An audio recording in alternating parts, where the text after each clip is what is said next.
Harold, right now we've got Kevin Trahan ready to step up against Mark Conley, the freshman right-hander for Yale.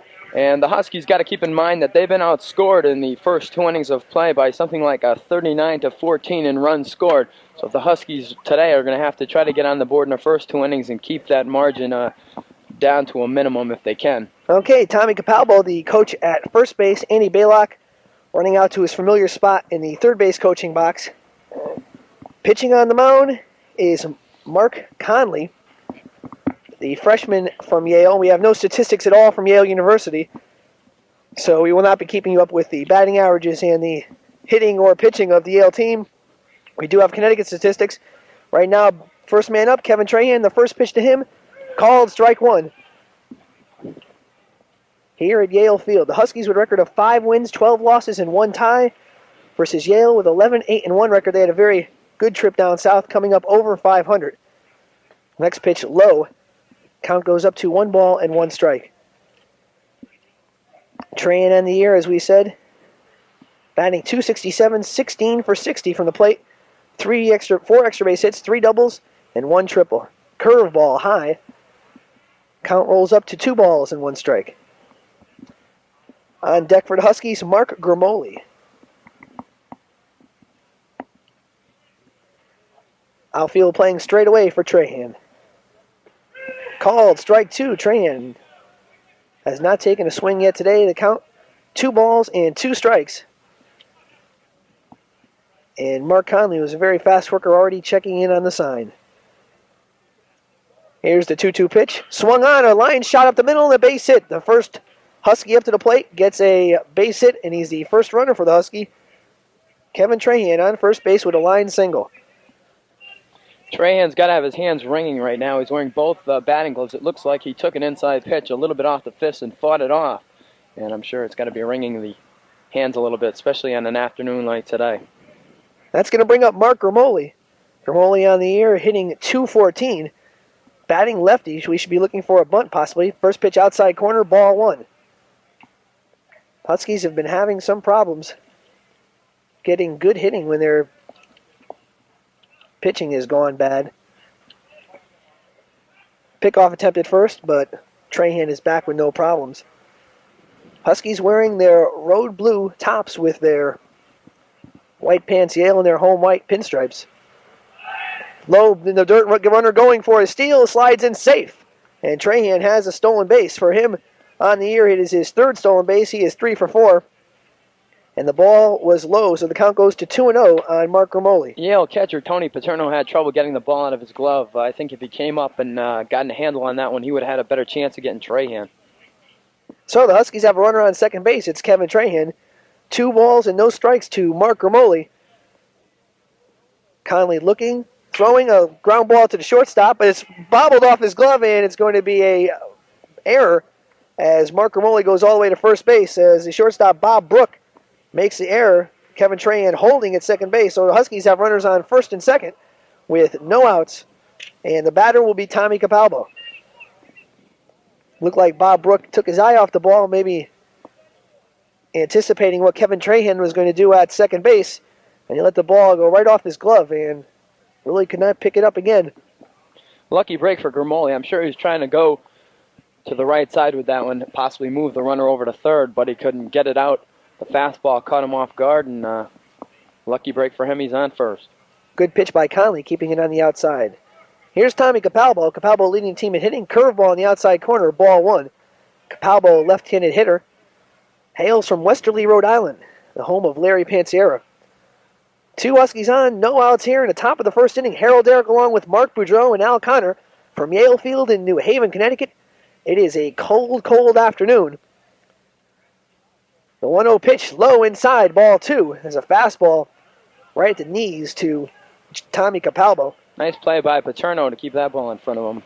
Would have had runner advancement right there. The outfield is straight away with the wind blowing briskly out towards the right field. 2 balls and no strikes on Tommy Capalbo. Here's the pitch, low inside, ball 3. So right away, Mark Conley in a bit of trouble.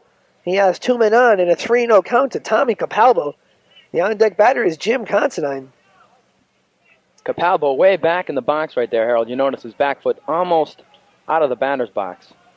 Get a good piece of that curveball. Sparse crowd of about 30 or 40 people. 3-0 pitch, down the middle, strike one. In attendance for today's game is a Major League Baseball scout from the Philadelphia Phillies organization, scouting out a whole ton of players, probably one of them being Ron Darling from Yale, maybe Rich Diana also. Ball 4 to Tommy Capalbo. He gets the base on balls, and the bases are loaded. In the top of the first inning, there are no outs, and coming up to the plate is Jim Considine. And Coach Joe Bonanto of the Yale Elis must be wondering right now, early in the first inning, he cannot go with any of his star pitchers, who are Ron Darling, Joe Impagliazzo, or Michalowski, excuse me. Because those three pitchers just pitched this weekend in games for league play for the Yale team. Familiar situation right now for Considine. Bases loaded yesterday in the first inning, and he poked one out. So he might be looking for another 4-bagger today. First pitch to Considine is a line shot in the center field, a base hit, 1 run coming in. And center fielder for the Huskies, Rich Diana, making a throw, holding only one person to come in as Balak holds up Mark Grimoli at third base, but Considine coming up with a base hit to center field and an RBI. And the Huskies are on the board very early in this game by a score of 1-0. Grimoli on third, Capalbo on second, Jim Considine on first, and coming up to the plate, the DH for the Huskies, Wayne Patnaud. Patnaud, the junior, hitting .348, 8 for 23 on the year. He has 4 RBIs and 1 extra base hit. It is a double. Patnaud is a lefty going against the right-handed pitcher, Mark Conley.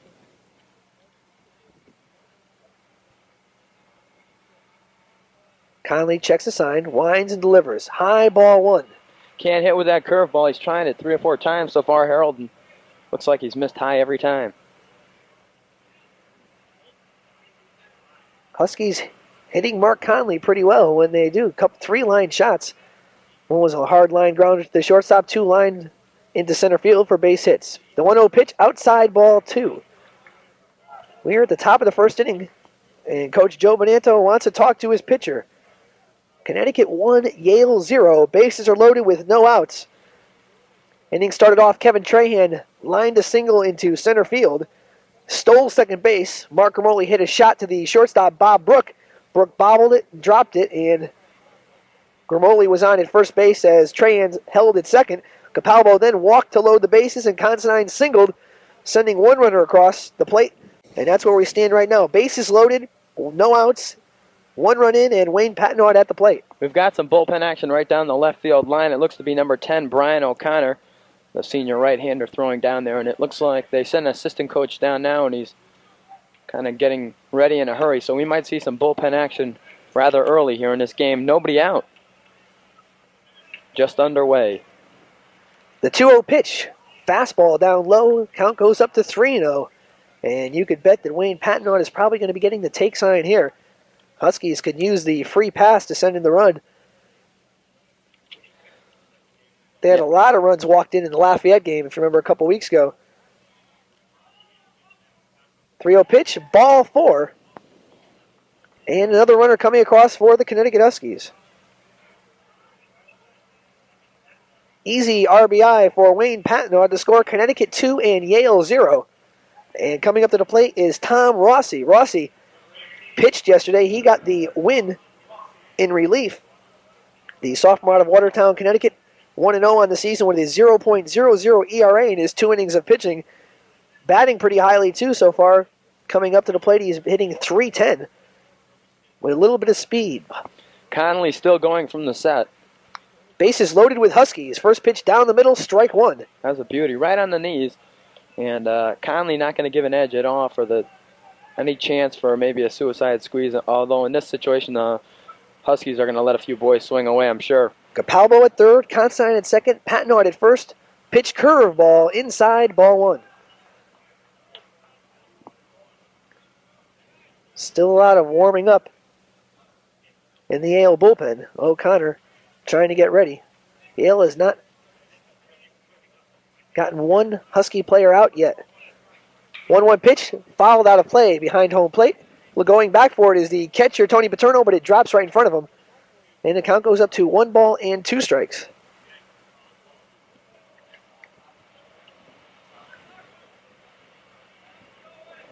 So Rossi falls behind with the count of 1-2. The on-deck batter is John Gallick. Gallick, the senior out of Tolland, Connecticut. Not hitting as high as last year, starting off kind of slow. And the 1-2 pitch, curveball high, really out of the strike zone. Count goes up to 2-2. Looks like Conley's having problems here early with not only a little bit of control, but also only being able to get the fastball in there, and the Huskies just peppering all over that thing. Behind the plate, Ed Mariano. And at first base, the umpire, Alvin Murphy. The 2-2 pitch called strike 3.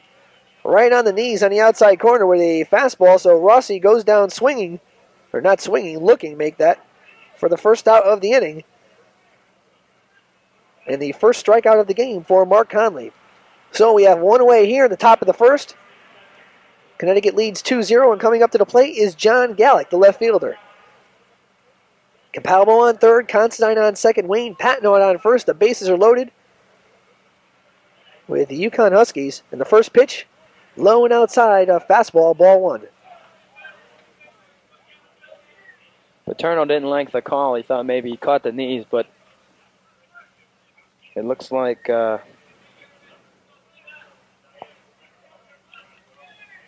1-0 pitch called strike 1. He's starting to get the fastball in there right on the knees, and that had something on it. 1 ball and 1 strike to John Gallick. Huskies are probably waiting for the first strike to come across the plate before they're swinging, especially with the lower part of the order coming up. 1-1 pitch, a ground ball to the right side. Second baseman Jerry Harrington pitches up, throws his shortstop down the first, and we have a double play. Harrington to Brook to Costello. A 4-6-3 double play to get Yale out of any further trouble this inning. But the Huskies did some damage. They scored 2 runs on 2 base hits. There was 1 error, and there was 2 Huskies left on base. So the score at the end of 1 half inning of play, Connecticut 2 and Yale 0.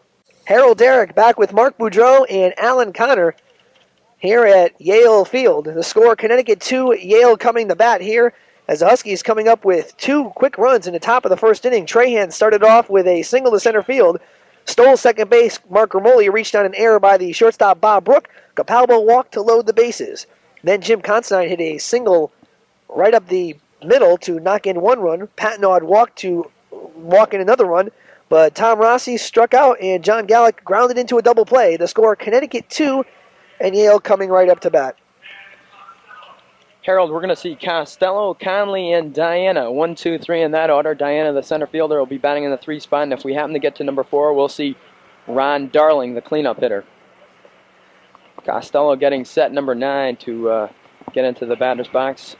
And the big, tall lefty, Greg Sternagel, just finishing his warm-up throws right now to Doug Elliott. As we said, Sternagel pitching in 5 games. He had started 4 of them.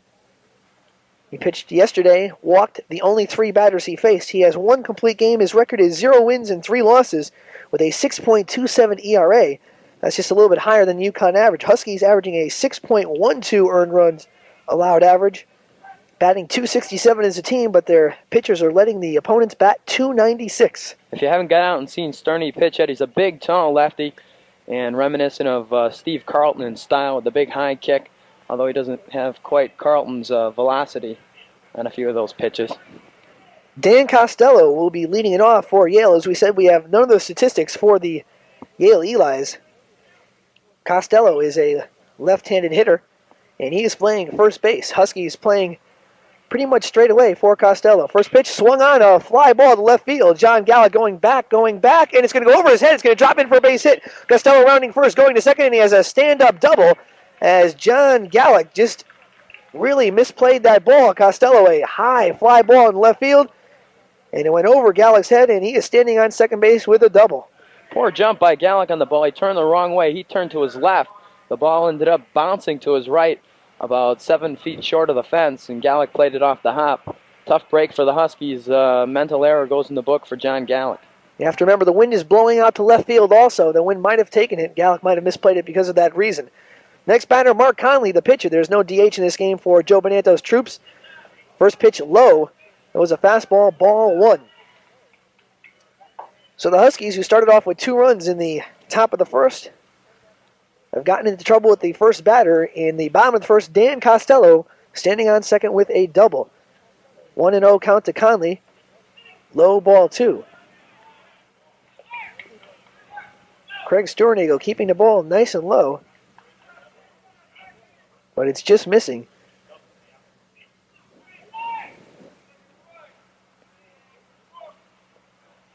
The 2-0 pitch, high in the strike zone, and they're going to call it a strike. It was a late call by the home plate umpire, but it is a strike. 2 balls and 1 strike. Now to Mark Conley. Sternagel looks, checks, pitches, and it's a ball. 3 balls and 1 strike. A familiar scene for Sternagel. Seems to be struggling early, finding that strike zone. Settled down very well in Iona just about a week ago, but he's got to get the early innings down pat. Ron Kraus, the third base coach. Bob Halfley, the first base coach. Here's the 3-1 pitch. Ball 4. And Sternagel, who has walked 26 batters in 28 2/3 innings, is keeping up with his average as he walks Mark Conley. That's going to bring up Rich Diana. Diana last year, very tough player for Yale, hitting in the mid 300s, right around 350 with good power. He is a right-handed hitter hailing from Hamden, Connecticut. The outfield for Diana playing straight away, and a step back for the power hitter. And if you remember Diana from another sport, he was the Husky killer in the UConn Yale football game as Diana ran all over the Husky defense. 2-sport star. First pitch, a ground ball foul on the left side as it goes past Jim Considine.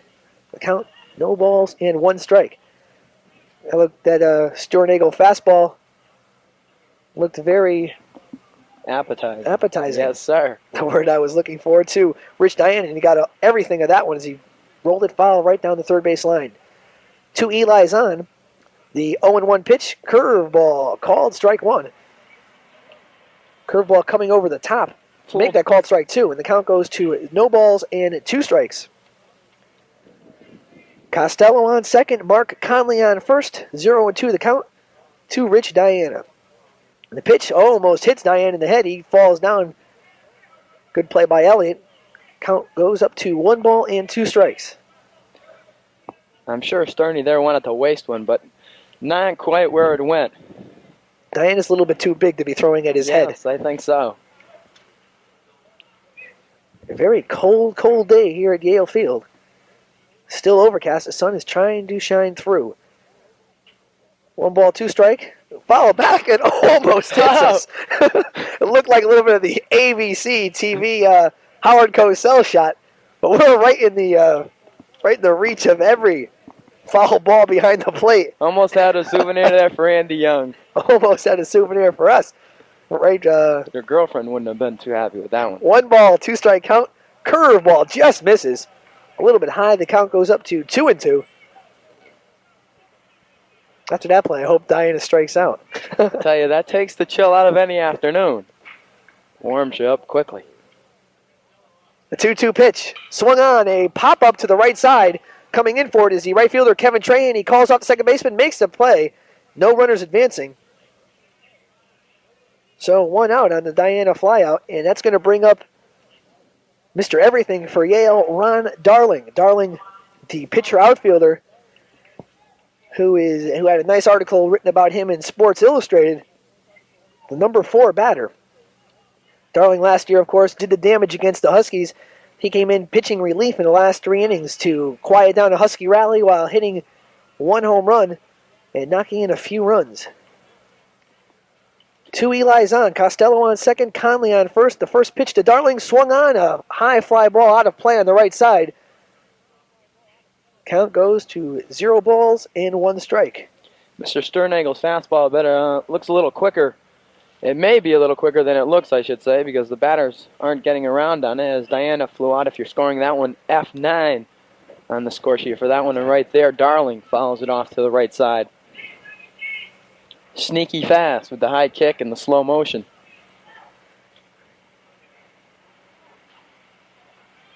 Zero on pitch. Low, ball 1. Nice pickup by Doug Elliott behind the plate. They were also thinking about picking off Mark Conley on first.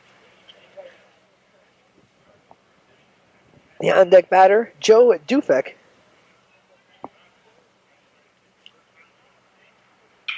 Here's the pitch, a pop-up on the right side. Going back for it is Tommy Capalbo, but calling off is the second baseman, but it drops in for a base hit as Mark Grimaldi and Tommy Capalbo had problems with the wind, which is really blowing now, and it's going to be a wind-blown single for Ron Darling.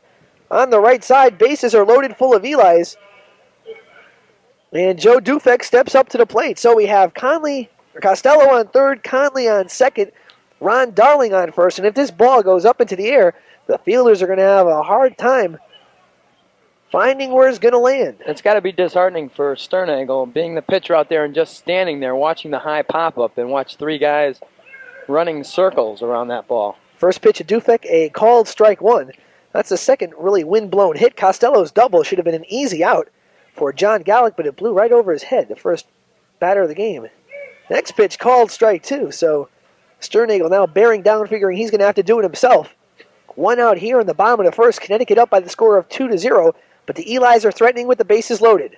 Pitch inside, almost hitting Joe Dufek. Count goes to 1-2. He's just moving him away from the plate in a similar manner he did to Rich Diana 2 batters earlier. Sternagel checks the sign, winds, and delivers. Swung on and missed, strike three. There are 2 down here in the bottom of the first. Quickly stepping up to the plate, Tony Paterno. Paterno over the weekend in a doubleheader win over Penn State had 3 base hits and is on a little bit of a tear for the Yale team. Costello on third, Conley on second, Ron Darling at first. First pitch above the letters.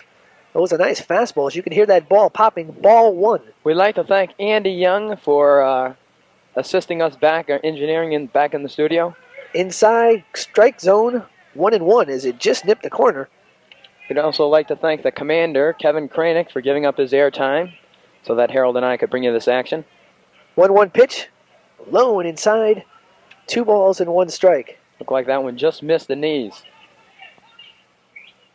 Sternagel working a lot quicker now than he was in the earlier part of the inning. In the top of the second, it's going to be Doug Elliott, Tally Noble, and Kevin Trahan. Swung on, and it's another one right about 2 feet from my head. This is going to be a fun game, folks. Another souvenir for Harold. The count goes to 2 balls and 2 strikes. I'm going to crack out my glove here. Wish we brought it. I could have caught that one. And call! Swung on and missed, strike 3. All kinds of action. All kinds of action here at Yale Field. No runs on 2 base hits. There were no errors and 3 Yale Elis left on base. The score at the end of 1 complete inning of play, Connecticut 2 and Yale 0.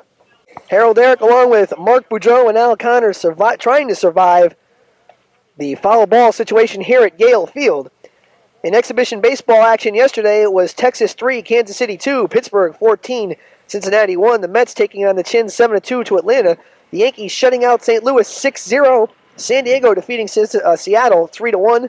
Other action was Montreal 7, Minnesota 0, Detroit 12, Boston 2. Toronto tying Chicago 5-5, postponed after 13 innings on account of darkness. It was Baltimore 4, Philadelphia 3, Houston 10, Milwaukee 8, Cleveland over the Cubs 8-5, Los Angeles over the Angels 8-6, and Oakland in 11 innings defeating the San Francisco Giants by the score of 6-5.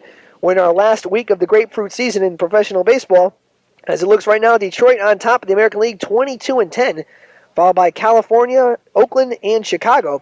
The National League, it's the Giants and Montreal tied at 14-11. It's the Pirates of Pittsburgh 13-11, and the Mets at 13-12. And of course, we'll see what happens when regular season comes around in action this week, as the opening of baseball season is ready to come upon us, and we'll see if there's going to be a baseball strike come May. Doug Elliott, the first batter for the Huskies, swung on a high fly ball to left field. Joe Dufek and Rich Diana going for it. Dufek calling off Diana, and he makes the catch. 1 pitch, 1 out here in the top of the second. Major league fly ball, too. That thing was up there. And Sammy Schneed, 9-iron shot. And as we were getting back to, of course, the Major League's having some hassles over contract problems of last year, whether there should be compensation for free agents. And I'm sure the fans of Major League Baseball aren't going to be too happy if they strike, considering the average salary is $100,000. That's going to bring up Tally Noble, the shortstop. Noble hitting .245, singled in yesterday's 6th inning, a big 6-run barrage against Army. First pitch outside, ball 1 on a curveball. Conley again messing with the curve and during warm-ups. Geez, that curveball looks great, but he can't get it over with a batter up there. Looking to bunt for a base hit is Noble, but he gets called for a strike as he misses the ball. 1 ball and 1 strike to man out of Fairfield, Connecticut. Tally Noble. Noble 12 for 49 with 2 doubles. Hitting in the number 9 spot. Switch hitter. 1-1 pitch. Ball 2. Noble batting his normal right-handed. He was experimenting batting left-handed. He might still be going along with it. But right now he's batting righty versus the right-handed Mark Conley. 2 balls and 1 strike. Pitch called, strike 2. And a little more people coming in. I don't think they're going to pack the place, though. I don't think they're going to pack the place either. 2 balls and 2 strikes to Noble. They're playing him straight away. And here's a 2-2 pitch. Swung on, hit to the right side. Ground ball to Jerry Harrington. He picks it up, throws over to Costello. And you can score that 4-3 in your books. 2 away here in the top of the second for the Connecticut Blue.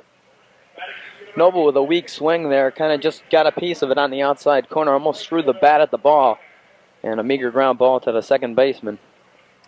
And that's going to bring up Kevin Trahan, who's 1 for 1 in this game so far. He started off the 2-run inning in the first with a line single to the center fielder, Ridge Diana, and then stole second base.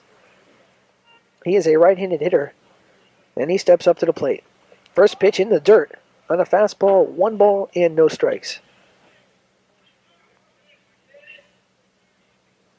Third baseman Moskowski playing right in at the grass. Next pitch, ground ball between his shortstop and third baseman off the glove of Brooks. And we'll see what they're going to label that, if it's going to be a hit or an error. I'm sure they're going to say it was an error because Brooks did have a play, and it is. That's his second error of the game. He had a chance to field that ball. It was deep in the hole, but Brook could not come up with it. And there's 2 balls hit the Brook, and there's 2 errors. For the hockey star for Yale, Brook also doubles as a hockey player. He comes from Acton, Massachusetts. First pitch, and Trahan is running, is throwing on the second base, and the runner is safe. Kevin Trahan coming up with his second stolen base in 2 innings, and he's going to get the green light for Tony Paterno, the catcher. Paterno again having trouble getting the ball out of the glove, and a bit of sunlight coming out here, maybe warm things up, especially for those crop of fans along the left field line, the third base line. So we have 2 outs. Trahan on second base, and that ball was called a strike to Mark Grimoli. The second pitch down low, 1 ball and 1 strike. Grimoli, who hails from Holyoke, Massachusetts, is a sophomore. He got out on an error by Bob Brook in the first inning and scored the second Husky run. The 1-1 pitch inside on a curveball. Almost had Grimoli going for it, but it's going to be called a ball. If he stepped into the pitch there, Harold, it looked like he might have just taken his shoulder off, his right shoulder. It was that close. And he probably would have had a piece of it and went back and hit us. 2-1 pitch, swung on, it was tipped. So Grimoli keeps alive. 2 balls and 2 strikes, kept the ball alive, but it went foul.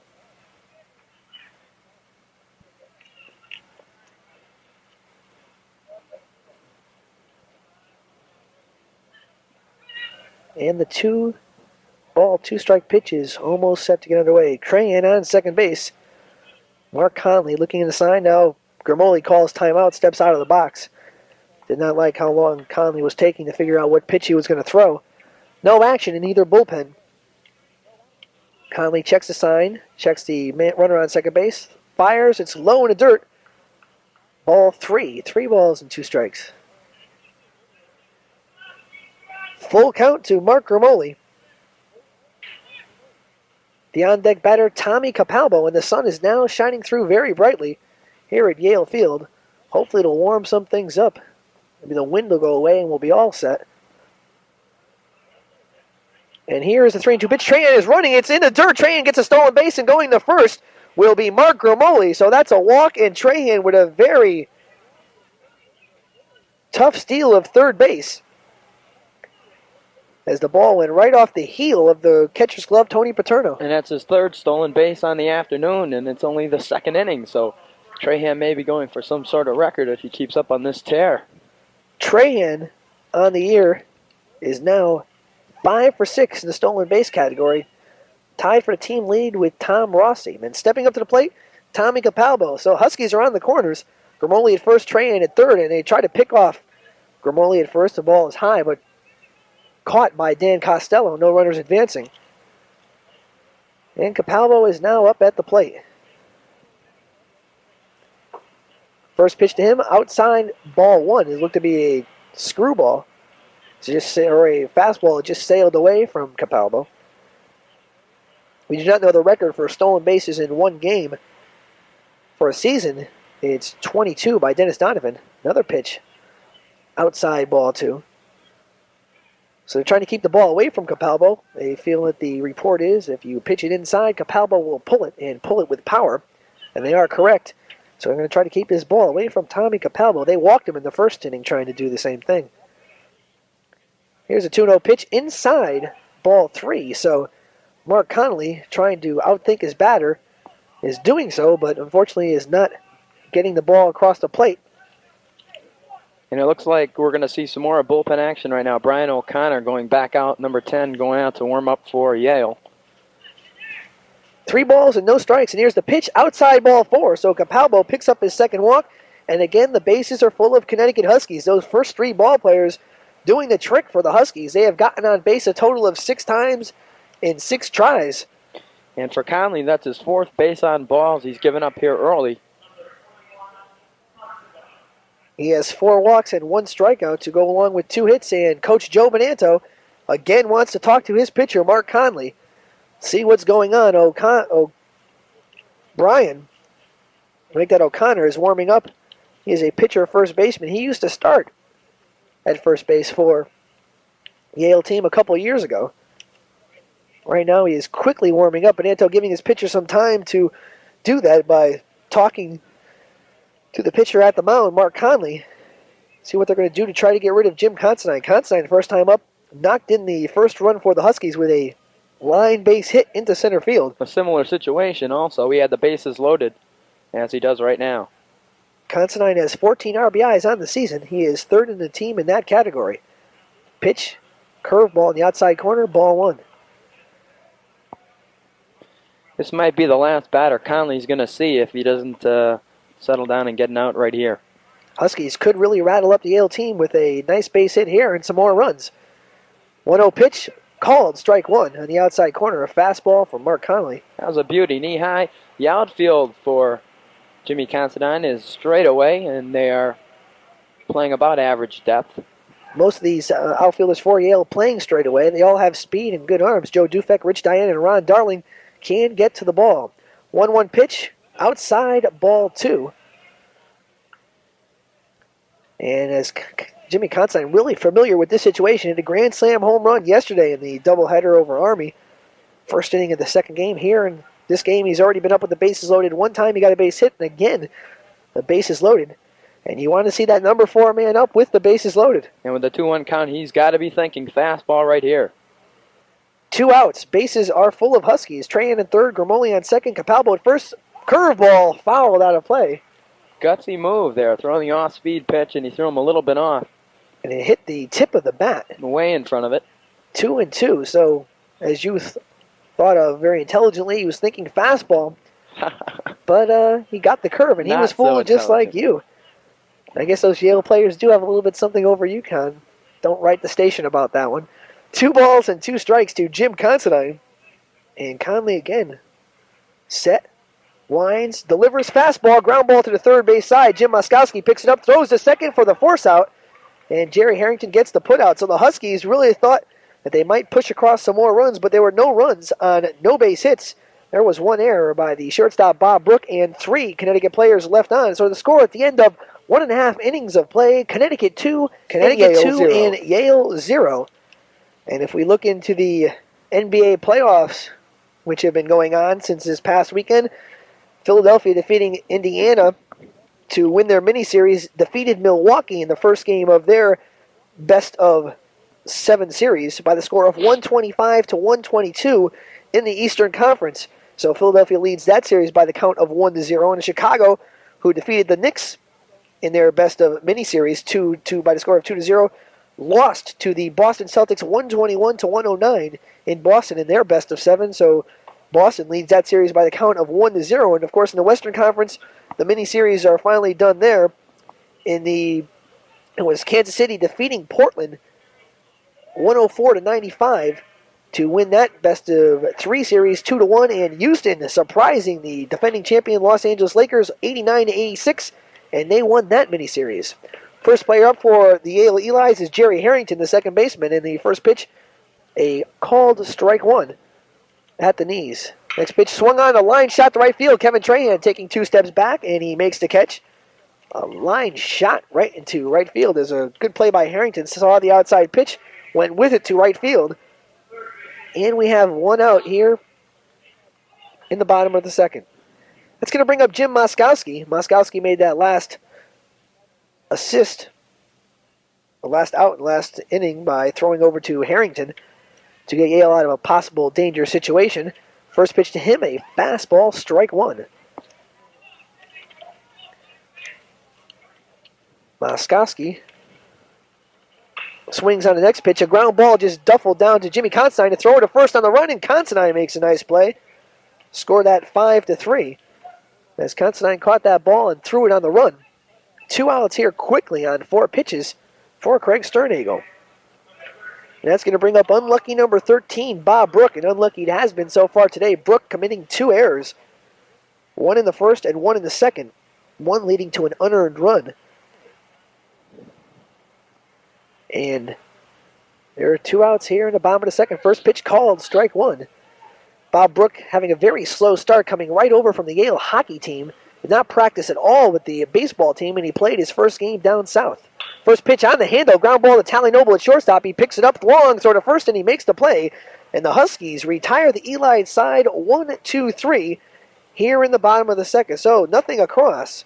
At the end of 2, it is Connecticut 2 and Yale 0. So the Huskies starting off very well here, getting a fine pitching performance so far by Craig Sternagel, and doing a little bit of damage from the plate. They have 2 base hits, but they have gotten 6 runners across in the first 2 innings. They've started the first inning by getting the first 3 runners on, and after 2 away in the second inning, they got the next 3 runners on. So a lot of baseball players for the Huskies getting on base. And we'll see what they could do for the damage. We'd like to remind you some upcoming broadcasts tomorrow. The Connecticut Huskies will be traveling to Providence, Rhode Island. UConn at Brown for tomorrow's game. Starting at airtime 2:55, it'll be the Stallion, Tony Savino, along with Jeff Dobek. And then Wednesday, Connecticut will be playing Fairfield at a home contest. And it'll be Jeff Dobek going along. Dobek. He is just going to be really a very busy fellow for us here. Jeff Dobek will be broadcasting along with Bob Bunger. Bob making his broadcasting debut for the Connecticut UConn WHUS broadcasting people. And our next broadcast after that will be Sunday, April 12th. You can write that one down in your books. UConn playing the Bristol Red Sox in their annual preseason exhibition game for the Bristol Red Sox. Bill Healy and Bob Bunger again will be doing that one. And for here, the top of the third inning, the score, Connecticut 2, Yale 0. For all the play-by-play, here's Mark Boudreau. Thank you very much, Harold Darak. Wayne Patnod will step in, the left-hander wearing number 25 in the powder blue against Mark Conley. Conley threw 2 innings as Pat.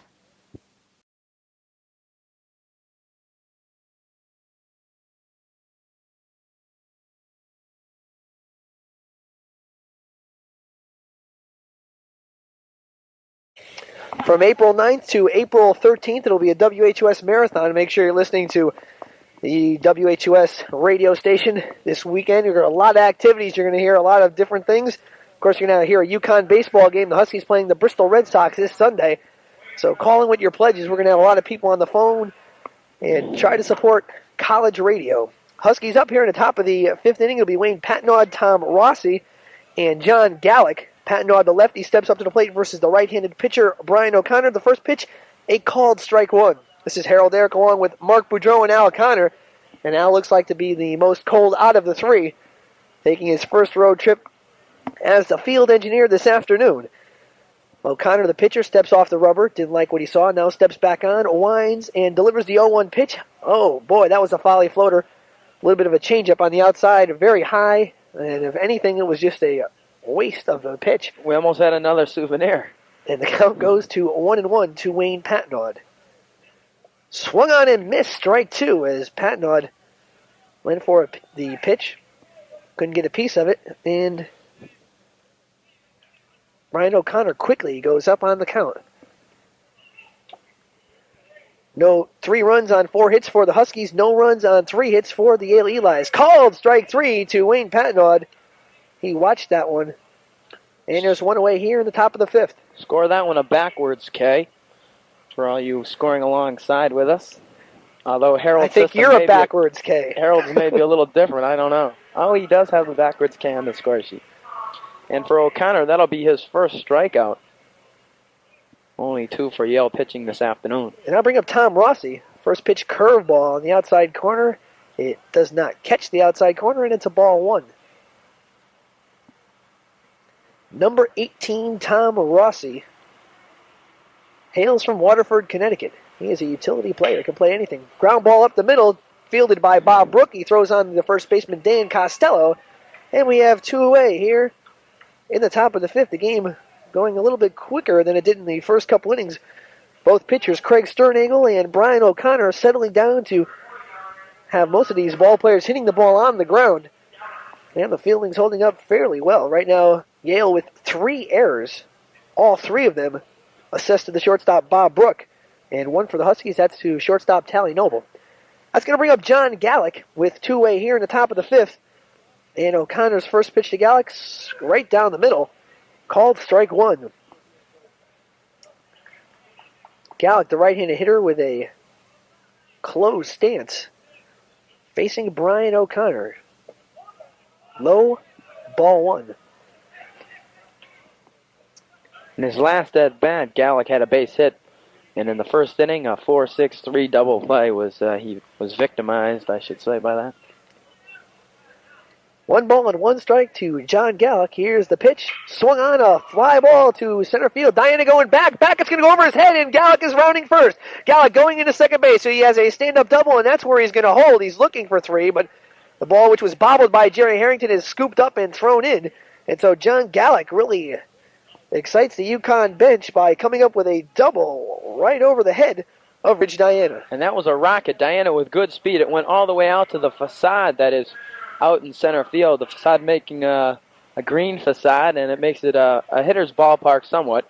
You can pick up the ball, especially in lieu of a high sky that you have like on an afternoon like today where you can't pick up a baseball. But Diana with good speed couldn't get to it, so Gallick's on second with a rocketed double.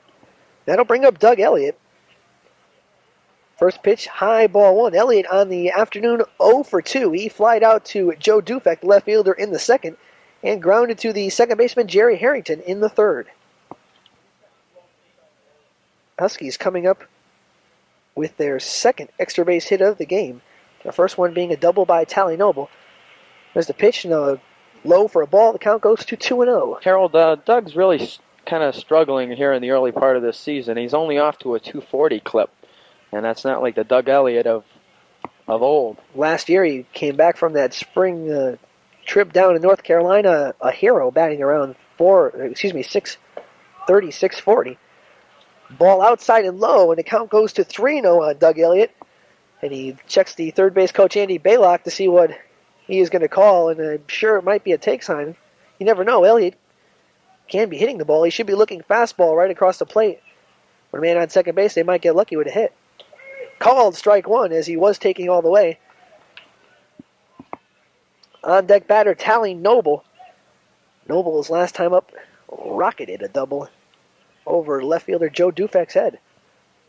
Huskies really stinging the ball here. They have had 6 base hits. Ball 4 to Doug Elliott. And they've been helped with the base on balls. Right now, the Yale pitcher's throwing 5 walks in 5 innings. And coupled with the Huskies' 6 base hits, that is left for a lot of Husky men on the bases. Unfortunately, they have so far left on at least 1 base runner each inning. 6 so far on the game. And unless Noble does something here, there's going to be a couple more Huskies left on. 2 outs, 2 on. Top of the 5th. Connecticut on top by the score of 3-0, and Tally Noble the batter. Both runners going. A ball is outside corner to throw to third base, and he's safe. And a double steal for the Connecticut Huskies. So the Huskies have really shown their base running talents this afternoon. And they've also showed that Tony Paterno really does not have the arm that a catcher should have. They have had 5 stolen bases, 3 by Kevin Trahan, and 1 by John Gallick and Doug Elliott. 2 of them coming to third base, as Trahan stole third as well as Gallick just did right now. The count 1 ball and 0 strikes to Tally Noble with men on second and third. Pitch inside, he swung at it, and it's a 1 ball and 1 strike, but I'm sure it would have been a ball. He was handcuffed by that one. If anything, he got a piece of that one. He would have had to have a Boudreau to get a piece of that one, and he would have had to got around like Superman. O'Connor pitching straight away from the windup. And here's the 1-1 pitch. Swung on, a ground ball up the middle. It's fielded by Jerry Harrington. He throws on the first base, and the side is retired. A little bit of action here in the top of the 5th. There were no runs. 1 base hit. There were no errors, and 1. Make that 2 left on base. The score at the end of 4.5 innings of play, it's the Huskies of Connecticut 3 and the Elis of Yale 0. Harold Darak, along with Mark Boudreau and Al Connor, and our engineer Andy Young, has given us a question for you trivia buffs out there in Radio Land. Who are the top 10 pitchers in the San Francisco Giants' history in saves since 1965? And there are 10 of them, and Andy Young has a prize for anyone who can name all 10. Maybe you want to send in your letters to Andy Young, care of WHUS Sports, Box U-8, Stores, Connecticut, with the zip 06268, and get your Cracker Jack surprise. Bottom of the 5th, it's going to be Jim Moskowski, Bob Brook, and Dan Costello. First pitch to Moskowski is inside, ball 1. So far, we've only been able to come up with 1, Gary Lavelle. And we're going to put on our thinking caps and try to think about a few other ball players. Ball 2, low and in the dirt. I see Mark putting on his thinking cap, and I see exactly what is coming out. Since I'm such a big Giants fan, I would think I'll get the other 9 by the 9th inning if I have to go pull some teeth to do it. Ball 3, high curveball. Sternagel just let off the heat a little bit, and it was upstairs. Count goes to 3-0 on Moskowski with Bob Brook on deck. Here's the 3-0 pitch. Hits the outside corner, 3-1.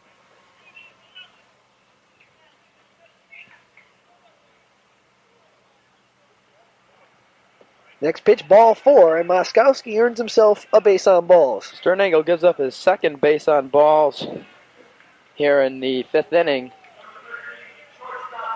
And that'll bring up Bob Brook. Brook is 0 for 1 with 3 errors on the day. Not what you would call one of your best days on the diamond. I tell you, that is a tough question. The top 10 relievers. And saves since 1965. I can't even think of Giants pitchers. We got Vida Blue and Ed the Perry brothers back when. He's 665, he said. Fly ball to right field. Kevin Trahan going back for it. He's near the fence, and he makes the catch. And the man on first, Jim Moskowski, is going to have to go all the way back to first base. Trahan got a nice jump on that ball and made a very good play on it. 1 away here in the bottom of the 5th. Well, let's see. What other Giant pitchers can we come up with that were relievers? Well, we can go back to the Juan Marichal and the Perry brothers back when, but then where do you get your bullpen? There wasn't many relievers back then. There was a lot of complete games. Lindy McDaniel might be one. An old Giant. He might be. That's very old. So we're talking about the Willie Mays days and Willie McCovey. When the Giants were a powerhouse. That's going to bring up Dan Costello. First pitch called strike 1. He's the left-handed hitter. He is 1 for 2. He has gotten on base both times. The first time it was a line double. Second time was error on Tally Noble. No, I'll take Lindy McDaniel as my first guess, and I'll have to come up with only 8 more. The score, the Connecticut Huskies 3, the Yale Elis 0. We're in the bottom of the 5th inning. 1 man on, 1 man out. The pitch in the dirt. Nice play by Doug Elliott to keep it from going past him. Count goes to 1 ball and 1 strike. It's nice to be down on the field. The sun is shining, so it's got to be a little bit warmer than where we're sitting. 1-1 pitch, Swung on a ground ball left side. Tally Noble picks it up, throw over to Grimoli at the first base, and we got a double play. We'll score that 6-4-3. Another nice play started by Tally Noble. And the score with 5 full innings of play. No runs on no hits, no errors, none left. The score, Connecticut 3 and Yale 0. This is Harold Darak along with Mark Boudreau and Al Connor. And remember that Andy Young. And Andy Young, who is our engineer, he's been feeding us some hints toward the answers. Remember the top 10 pitchers in San Francisco history in saves since 1965. We got a few answers. Gary Lavelle and Randy Moffett tied for 1 and 2. And we have Lindy McDaniel, who was a Mark Boudreau candidate, and Jim Barr at 9 and 10. We have a couple hints. One player is playing for the Montreal Expos. One player is a coach for the San Francisco Giants. So we'll try to work on that one. Huskies in the top of the 6th. It's going to be Kevin Trahan, Mark Grimoli, and Tommy Capalbo, the 1, 2, and 3 hitters, to face Brian O'Connor, the righty who has come in, pitched the last 2 innings, allowed 1 run on 3 hits. Connecticut Huskies up on top by the score of 3-0. Pitch swung on a grounder to Andy Baylock, the third base coach. I think we'll get him by the end of the day. I don't. I have no clues at all. I'm still trying to figure out who won the NCAA basketball championships this year. No balls and 1 strike to Kevin Trahan. Winds and delivers a line shot off the glove of Brian O'Connor, goes into center field. A base hit for Kevin Trahan, his 3rd of the game. Big afternoon for Trahan. He comes up with another one. Besides that, he also has 3 stolen bases on the afternoon. So Kevin Trahan on a tear. Trahan has been on base all 4 times. He has done an absolute fantastic job. First time up, he singled into center, stole second, and scored a run. Second time up, he was on an error, stole a couple bases, was stranded on third, singled in the 4th, and is now singled in the 6th. They're looking for him to steal. It's a pitch out, ball 1 to Mark Grimoli. Man on first base. No outs. Grimoli's been on base all 3 times also. Pickoff attempt at first was just a little attempt from Brian O'Connor to let Kevin Trahan know, hey, I know you're there. I'm not going to forget you. Now he's throwing a little bit of authority. And again, he does not get him. 1 ball and no strikes. No outs here, and Trahan's going. A pitch, ground ball right side, a base hit. The hit and run was on, and Trahan's going to third. Grimoli rounds first base and holds there, so the Huskies have men on the corners. As Grimoli, with a beautiful hit and run, sends Kevin Trahan to third base. And the Huskies have another rally, men on first and third with no outs in the top of the 6th. And Coach Joe Benito is probably going to have to look in his dugout to try to pick up another relief pitcher to start warming up. Unless he feels O'Connor's going to be the man to go the rest of the way no matter what. Connecticut 3, Yale 0. We have Trahan on third, Grimoli on first. And Tommy Capalbo strolls to the plate. Capalbo 0 for 1 with 2 walks. First pitch to him, swung on a chopper right in front of the mound. Picked up by O'Connor to throw to first base, and the man is out, but a run scores on the play. Scored 1-3, but an RBI for Tommy Capalbo as Grimoli advances to second base. So the Huskies score their 4th run of the contest. Connecticut leads 4-0. And Jimmy Considine coming up to the plate. Considine on the afternoon is 1 for 3. He singled in the first to knock in a run, grounded to the third baseman on a force out in the second inning with the bases loaded. And in the third inning, he grounded into a double play. So Considine has been up with men on base and men in scoring position. And again, he comes up with a man on second, Mark Grimoli. And O'Connor's going to have to bear down to stop the Huskies from really taking a little bit of control of this game. Called strike 1. Talked to Coach Joe Benito before the game. Benito thought this might be a little bit of a slugfest, but up to now, the Yale batters have failed to wake up. They have only had 3 base hits, as Stewart-Nagel has kept Diana, Darling, and Dufek down to only 2 base hits in 6 tries, which is not bad considering all those ball players are tough. Nobody's had a couple base hits in any one inning except for the first for Yale. And Stewart-Nagel got out of that by striking out Dufek and Paterno. No balls and 1 strike. The pitch to Considine, curveballs. He watched it all the way in. Was in the outside corner. Count rolls up to 1-1. I think O'Connor missed something right there as second baseman Harrington was going in on the pickoff move, and O'Connor brought the ball to the plate. Now Harrington walking over and saying something to O'Connor. Maybe they got the signals messed up on the pickoff play. It usually is a called play where the pitcher calls it and they go by some kind of count. Well, I believe that Harrington is calling the signals myself. There's a ball popped up in the center field. Diana coming in for it, and he makes the catch there two-way here in the top of the sixth. I'm pretty sure I remember the signals from Coach Joe Bonanto from my high school playing days, as Bonanto was my coach and the second baseman by virtue of his kicking the dirt, depending on how many times he kicks it in a row, is the signal for whether they're going to go and try to pick off the runner at second base. Well, you had easy signals. We held up flags in the dugout. We had one for... Not us. We had one where a guy was on first base and he'd yell out "steal" when we wanted to steal. It's one of our better signals. We had a couple dummies in the dugout. We had some dummies in our team. Well, we have 2 outs here. Runner on second, Mark Romoli. The Huskies have already pushed across 1 run here in the top of the 6th inning. Connecticut 4, Yale 0, and the batter is going to be number 5, Mike Johnson. Johnson is going to be coming into the game for Wayne Patnaud. He's going to pinch hit, possibly DH for the rest of the game. We're really unable to say. We're pretty far away from the benches. But Johnson coming in for Patnaud. Patnaud was 0 for 2. He grounded up to the pitcher and struck out. Also walked in a run, so give him an RBI. And Johnson on the year, batting .259. And here's a called strike. Count goes up to 1 ball and 1 strike. Michael started out the year with a hot clip of around 340. He's down to .259, but he still leads in home runs, and he is also a team leader in RBIs with 18. Runner on second base. Here's the pitch. Swung on a pop-up into the infield. Calling for it is Bob Brook. The pitcher signals he's going to have it, and he makes the play. Failing to realize there was 2 outs, he was looking to double off the man on second, but that is a pop-out to the shortstop, Bob Brook. So the Huskies score 1 run on 2 base hits. There were no errors and 1 runner left on base. The score at the end of 5.5 innings of play. Connecticut 4 and Yale 0. Thank you very much, Andy Young. Mark Boudreau along with Harold Darak here at Yale Field here in the 6th inning. And the bottom of the 6th for the Yale Elis, Mark Conley, Ridge Diana, and Ronnie Darling, the 2, 3, and 4 players for the Yale team, trying to get something started versus Craig Sternagel. Sterney really quieting the bats of the Yale team. No runs on 3 hits. First pitch to Conley. Called strike 1. Let me correct myself on that one. Is it Conley? Yes, Conley is still remaining as a DH, even though that he is not pitching anymore.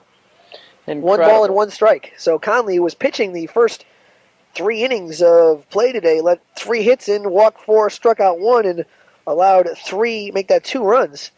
Is now DHing. Ball goes to 2 balls and 1 strike. Right now, Conley is the pitcher of record, as well as Craig Sternagel. 1 ball and 2 strikes to Mark Conley. 1-2 pitch, called strike 3, and Sterney picks up his 4th strikeout of the afternoon. A nice one to Conley. He had a few words to say to the home plate umpire, Ed Mariano. Maybe like, hey, when I was pitching, I didn't get that one called for a strike. But whatever, he is now sitting down. And Rich Diana, the center fielder out of Hamden High School in Hamden, Connecticut, 5'10", 205, the fullback for the Yale football team, strolls up to the plate. He is 1 for 2. He has a shot in the center field his last time up. Ground ball to shortstop Noble. He backhands it, throw to first, 1 hopping, picked up by Capalvo. Nice play by the first baseman, and there's 2 away. Quickly, 2 outs, 6-4. Beautiful play. Tough throw by Tally Noble. 6-3. I'm sorry, Harold. I'll get it right. And a really nice play by Tommy Capalvo coming up with the scoop on the short hop. Well, don't forget that trivia question we asked you, the top 10 pitchers in San Francisco history. We're going to come up with that answer right after this half inning. In saves, excuse me. Called strike 1 to Ronnie Darling. We're going to come up with all 10 players for you right after this inning. Of course, we're going to have a little help with the answer book. Al Connor has just run downtown. Strike 2 as Darling swings at a low one. Count goes to 0-2, and Sternagel really breezing along in this game. Through 5 2/3 innings of play, he has allowed 3 hits, walked 2, and struck out 4. Oh, that was close, but it's just on the outside corner. Tally Noble is ready to run into the dugout on that one. But Darling really watching that one very closely. 1-2 is the count. Here's the pitch. Swung on and missed. Strike 3. And Sternagel comes up with his second strikeout of the inning and fifth of the game. And no one comes across. Nothing across through the sixth inning of play. 6 complete. The score, Connecticut 4 in Yale 0.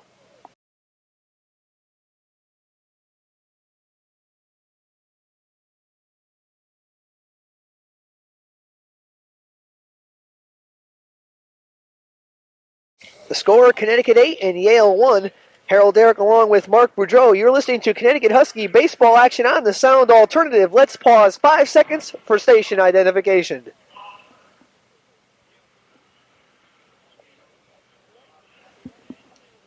The Huskies are up in the top of the ninth inning. It's going to be John Gallick, Doug Elliott, and Tally Noble, the 7, 8, and 9 hitters, to face a brand new pitcher for the Yale lineup. He's a lefty, Monty Dossman, who was warming up in the bullpen a little bit earlier. Dossman is a freshman out of Pryor, Oklahoma. And pretty soon we're going to close the book on Brian O'Connor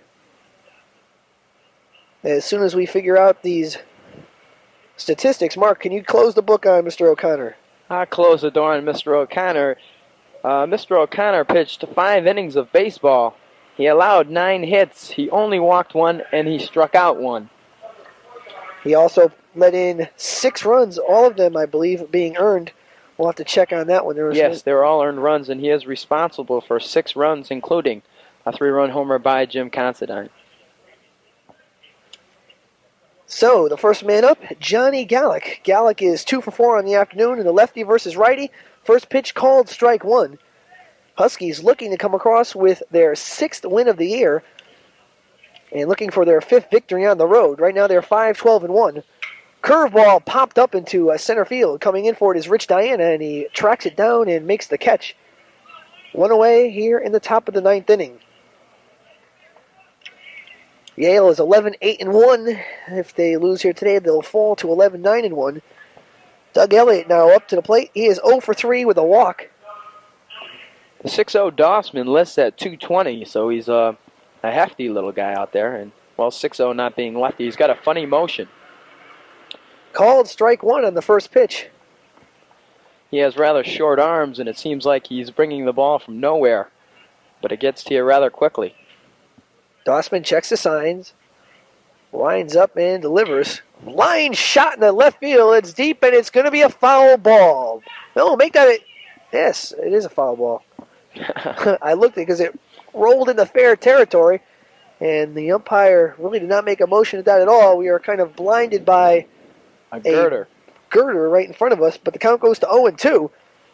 It's always something. If it wasn't 500 feet away with Bill Healy, it's behind the girder with Harold Darak.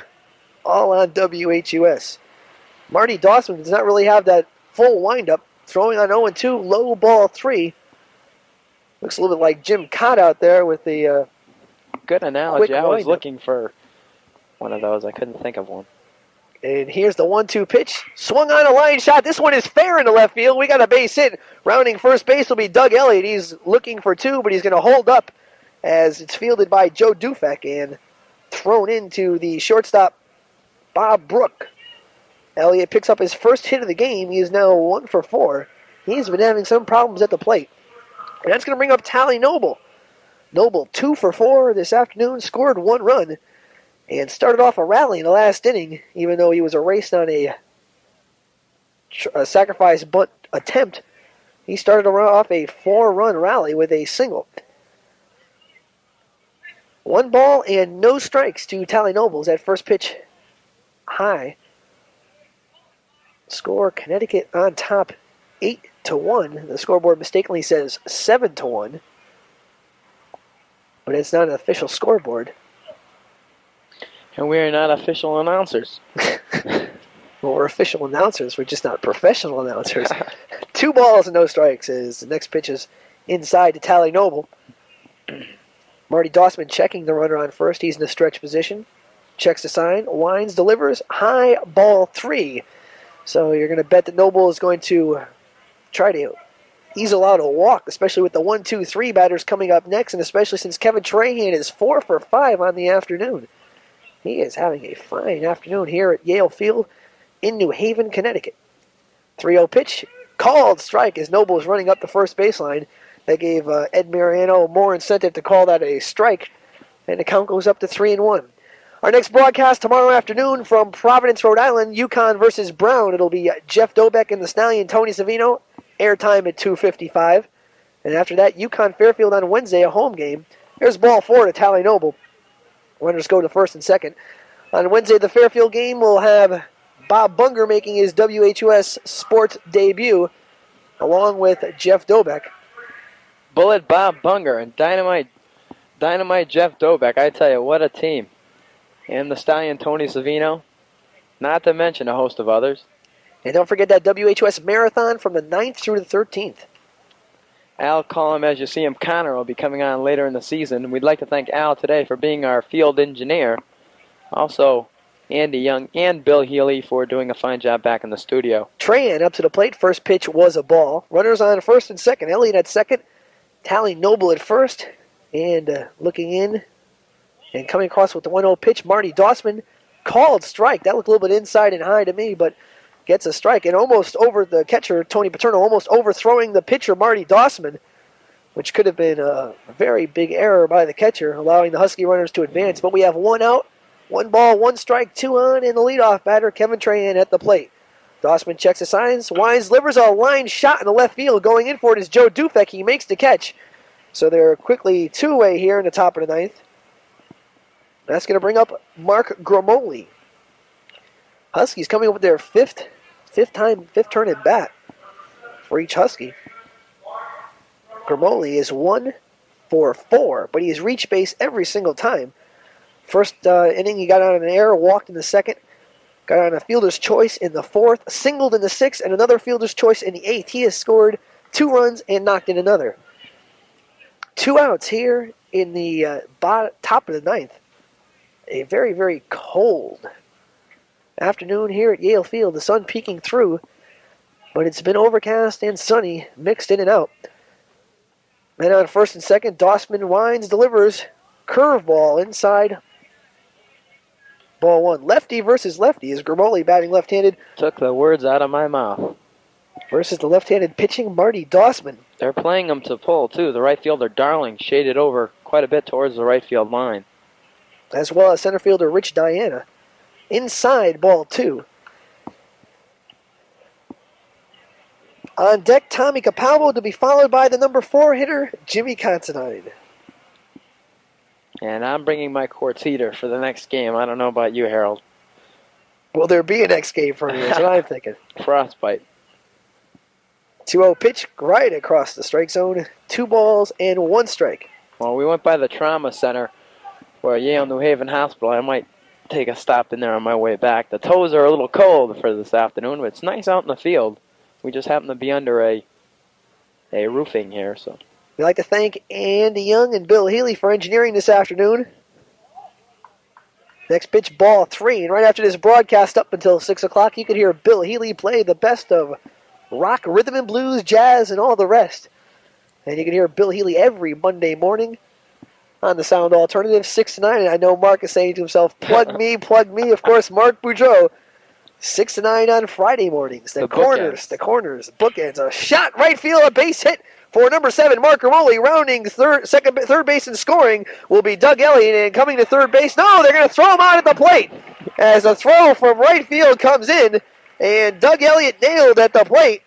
I thought he had that one standing up, but the throw just got in there, and Doug Elliott is nailed by the right fielder, Ronnie Darling. Of course, Darling is a pitcher when he is not playing the outfield, and so mark that in your books, 9-2, as Gromoli got the base hit, but no runs come across for the Connecticut Huskies. No runs on 2 base hits. There were no errors, and 2 men left on base to score at the end of 8.5 innings of play.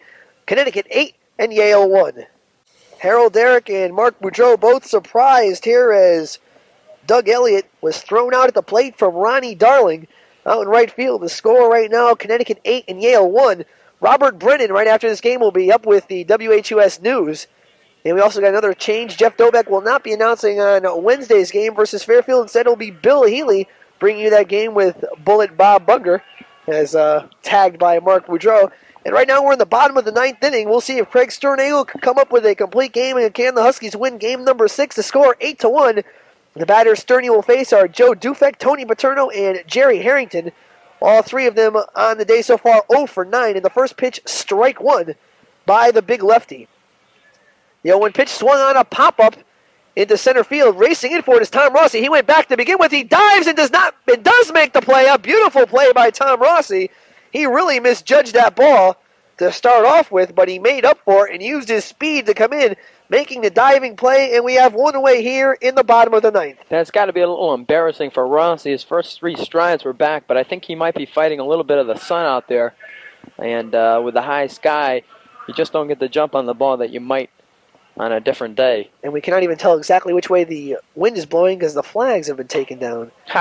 First pitch to Tony Paterno, outside ball 1. Paterno has struck out twice and flied out to center fielder Tom Rossi in his 3 trips to the plate. Called strike 1. The count goes up to 1-1. Sternagel with a little trouble in the 7th and 8th inning, but he's settled down and he looks tough to say the least out there right now. Swung on and missed, strike 2. Sternagel with a beauty as a curveball goes across the plate. Pitcher perfect, as they might say. I think we're going to have Jerry Harrington, the senior captain of the team, is the on-deck batter. Swung on a fly ball as a pop-up into the right side. Tommy Capalbo racing for it. He goes back, but the wind blew that one again. And the Huskies having all sorts of problems with the wind. It falls in foul territory, and the count remains at 1 ball and 2 strikes.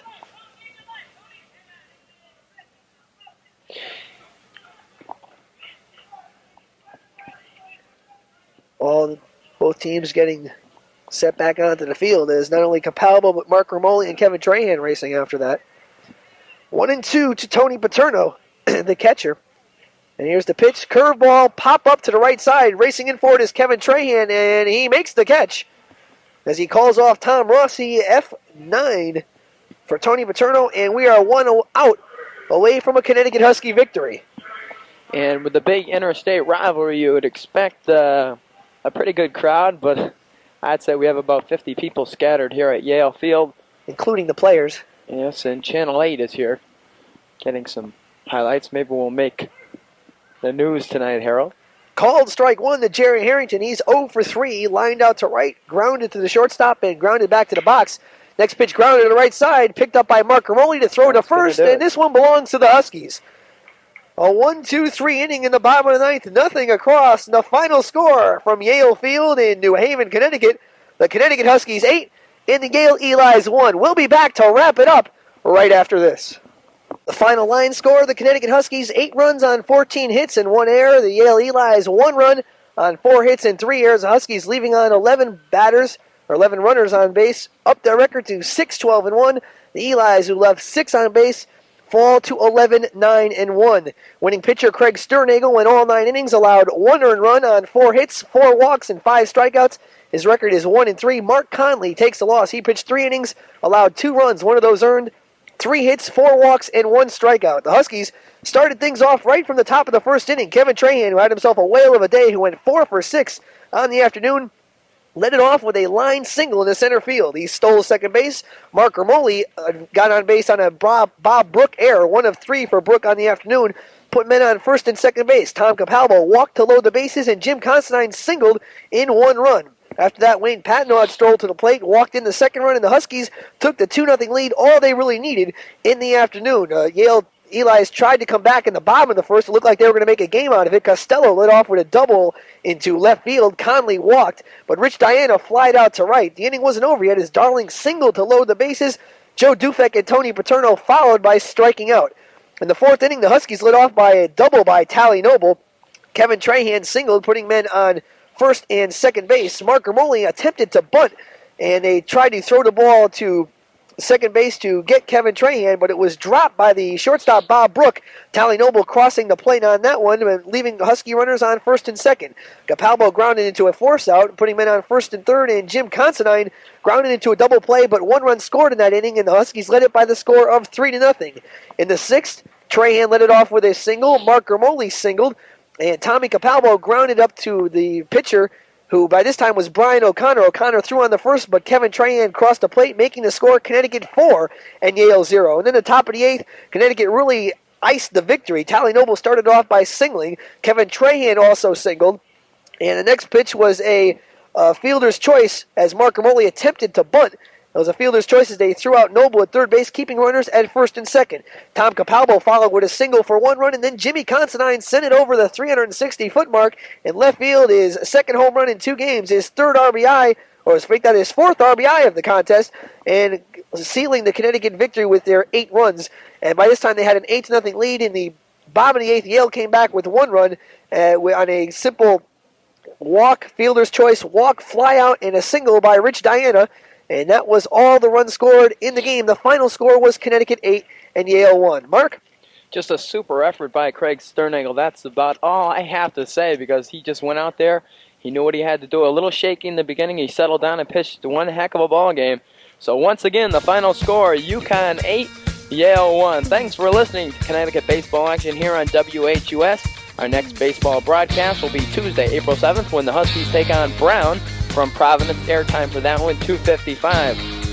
Connecticut Baseball Action on WHUS has been made possible in part through generous underwriting grants from the following local establishments: Subway, footlong sandwiches, Huskies Restaurant, Cheese and Things, and by the Golden Eagle Cafe. We'd like to thank our technical director, Andy Young, and Bill Healy, our field engineer, Al Connor.